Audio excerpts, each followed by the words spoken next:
Patapos ng panahon ng seller's market sa Metro Vancouver kung saan napakaraming opsyon at mas pabor ang market para sa mga nagbebenta ng property. We're actually in the balanced market where meron pa rin mga properties that are currently sitting in the market for some time now, and then there are still properties that are selling fast just because of the affordability.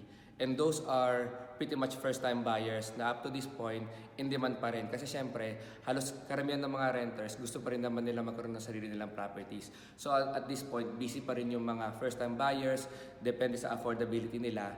At saka syempre, yung mga houses or mga detached houses that are selling for approximately over $1 million, ayun yung mga tendency na mga nag-i-stay for some time just because, again, hindi naman lahat ng mga qualified buyers or other buyers kaya nilang ma-afford yung mga ganong properties eh.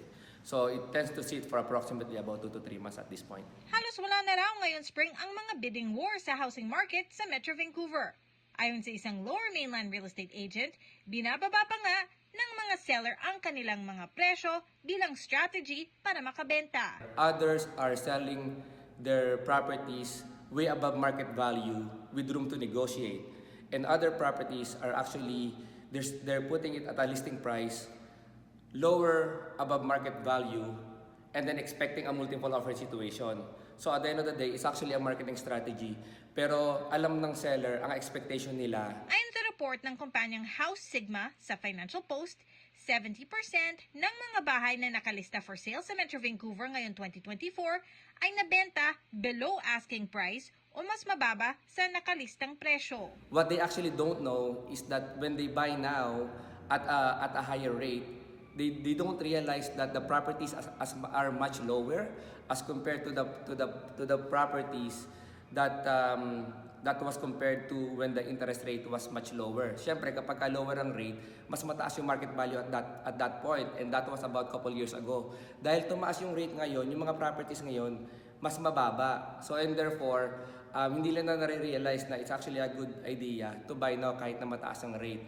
So, hindi nila nare-realize, and that's why they're backing out kasi natatakot sila sa kanilang binabayaran na monthly payment. At dahil mataas pa rin ang interest rates, mas maingat daw ang mga buyers na naghahanap ng mga property ngayon spring. Ang iba, nagiging creative pa upang makakwalify para sa isang mortgage nang mabili ang kanilang dream home. Dahil sa affordability, yung iba nagkakaroon ng idea to add another buyer para mas ma-qualify pa sila sa mas mataas na mortgage.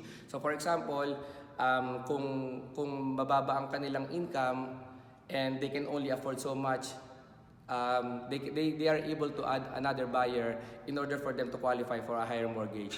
Tapos, nagko-combine na lang sila. At the same time, syempre, mas mababa yung binabayaran nila monthly kasi magkakasama sila sa bahay. Teresa Barara, Omni News, Vancouver.